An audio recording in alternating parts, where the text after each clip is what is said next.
ஆதி என்னும் பராவரையே அன்பான மனோன்மணியே சோதி என்னும் பஞ்சகர்த்தாலே சொற்பெரிய கரிமுகனே திகுதி நீக்கும் கந்தவளே திருத்துகின்ற குருநாதர்களே 18 சித்தர்களே பண்பான பரமசிவமே ஓதியே ஜோதிடங்கள் உரைப்பதற்கு நாத விந்து வடிவாக நல்ல துணை ஆவீரே.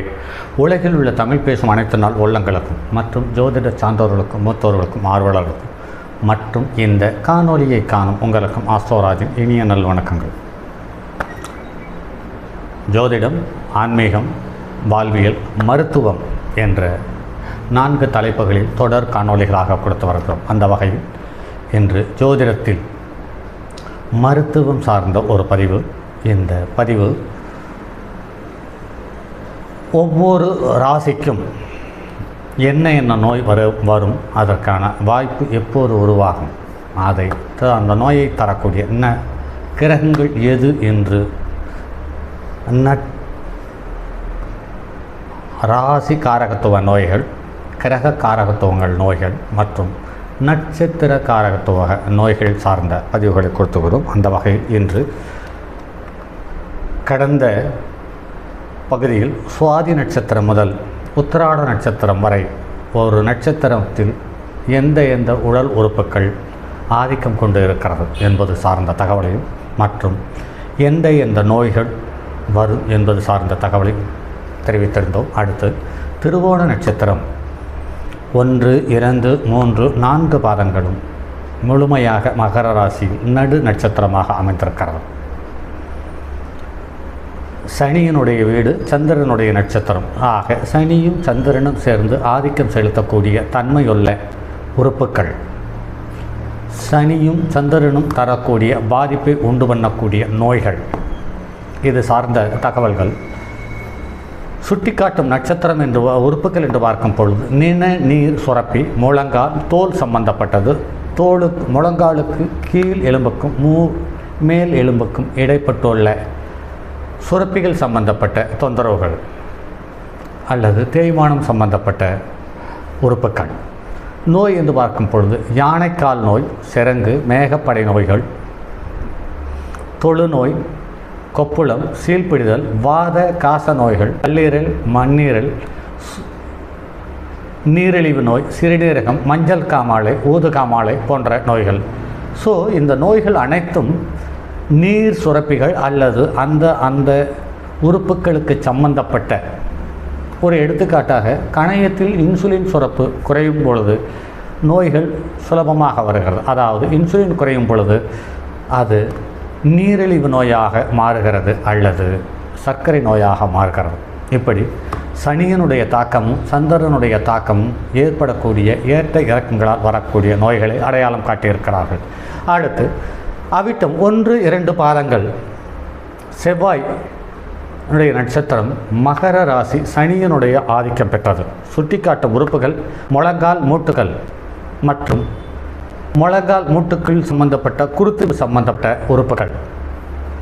அடுத்து நோய்கள் என்று பார்க்கும் பொழுது காலில் ஏற்படக்கூடிய கட்டிகள், முகத்தில் ஏற்படும் கரும்புள்ளி, கருவளையம், சோம்பல், விக்கல், ஏப்பம், கொட்டாவி, வறட்டு இருமல், கீழ்வாதம், ஊனமாதல், அறுவை சிகிச்சை மூலம் உடலில் உள்ள பகுதிகளை வெட்டி எடுத்தல், அம்மை, மனநோய், அஜீரணம் போன்றவைகள் ஏற்படுகிறது என்று சொல்லப்பட்டிருக்கிறது. அடுத்து அவிட்டம் 3ஆம் பாதம் 4ஆம் பாதம் செவ்வாயினுடைய நட்சத்திரம் கும்பராசிக்குரிய சனியினுடைய ஆதிக்கம் பெற்ற ஆக சனி செவ்வாய் சேர்ந்த உடலில் உள்ள உறுப்புகள் கணுக்கால்கள், முழங்கால்கள், கணுக்காலுக்கும் முழங்காலுக்கும் இடைப்பட்ட பகுதி, அதாவது ஆடு தசை என்று சொல்லப்படுகிற பகுதி. இதில் நம் பட்டிக்காட்டில் கெண்டைக்கால் என்று சொல்லுகிறார்கள். இது சார்ந்த நோய்கள் என்று பார்க்கும் பொழுது கால் எலும்பு முறிவு, இரத்த நாளங்கள், வாதப்படை நோய், மேக நோய் போன்றவை, எலும்பு முறிவு, ராஜபிளவை, நகம் உடைதல், பில்லி, சூன்யம், பேய், பிசாசு, மனநோய்கள் போன்றவை ஏற்படுவதாக சொல்லியிருக்கிறார்கள். அடுத்து சதய நட்சத்திரம் 1, 2, 3, 4 பாதங்கள் ராகுவனுடைய ஆதிக்கம் கொண்டது.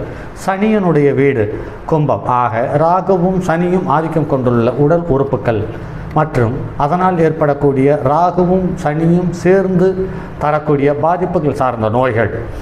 சுட்டிக்காட்டும் உறுப்புகள் என்று பார்க்கும் பொழுது ஆடுதசை, முழங்கால் முதல் கணுக்காலுக்கும் இடைப்பட்ட பகுதி.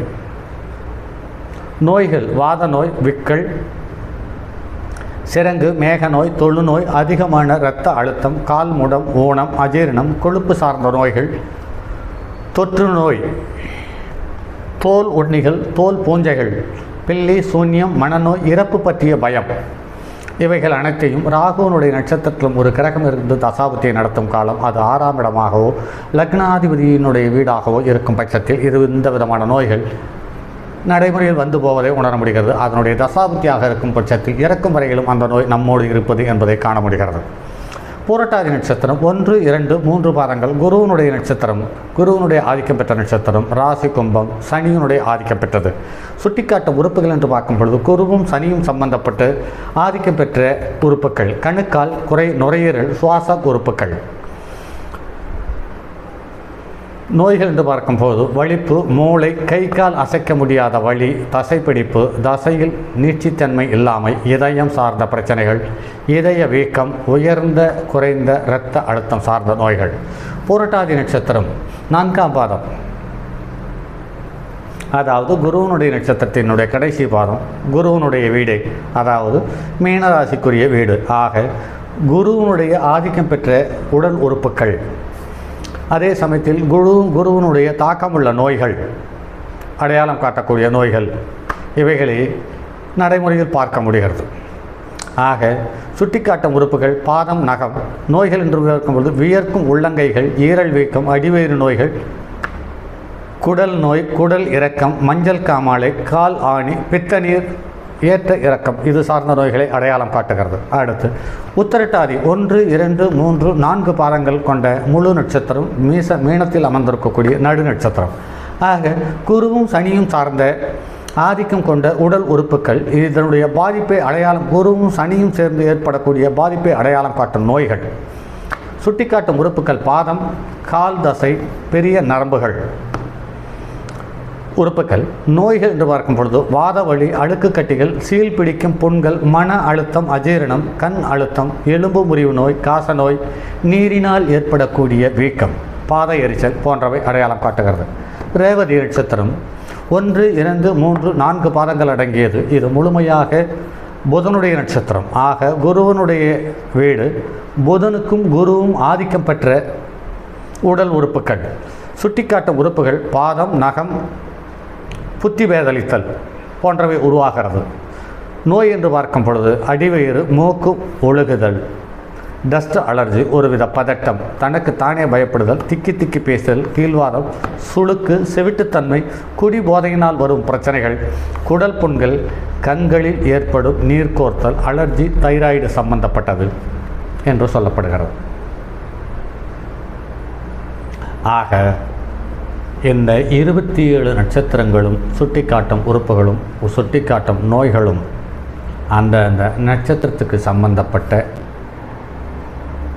நோய்களை கண்டிப்பாக நடைமுறையில் பார்க்க முடியும். இதில் கோச்சாரத்தில் மட்டும் தொடர்பு கொள்ளும் பொழுது ஏற்படக்கூடிய நோய்கள் வந்து போய்விடும்.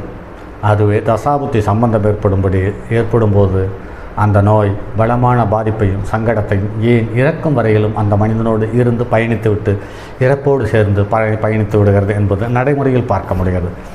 சரி நண்பர்களே, இப்படி எண்ணற்ற தகவல்கள், இன்னும் மருத்துவம் சார்ந்த தகவல்கள் இன்னும் நிறைய இருக்கிறது. எல்லாவற்றையும் பதிவாக கொடுத்துவிட என்னுடைய அனுபவத்தில் என் கண்ணில் பட்ட தகவல்கள் அனைத்தையும் காணொளிகளாக தந்துவிடுவது என்ற முயற்சியோடு பயணிக்கிறேன். ஆகையால் இந்த பதிவுகளை காணும் நீங்கள் உங்களுடைய அன்பு நண்பர்களுக்கோ உறவுகளுக்கோ பகிருங்கள். அதே சமயத்தில் இந்த காணொளியை பார்க்கும் நண்பர்கள் குழுவோடு இணைந்து உங்களுடைய எண்ணங்களை கருத்துக்களாக கமெண்ட் பாக்ஸில் தெரியப்படுத்தினால் இன்னும் எனது ஆர்வம் அதிகமாகும். அது உங்களுக்கும் எனக்கும் நன்மை பயக்கும் வண்ணமாக இருக்கும் என்று கூறி மற்றும் அடுத்ததொரு பதிவில் சந்திப்போம். அதுவரை உங்களிடமிருந்து விடைபெறுவது உங்கள் அன்பு நண்பன் எம் ராஜரத்தினம்.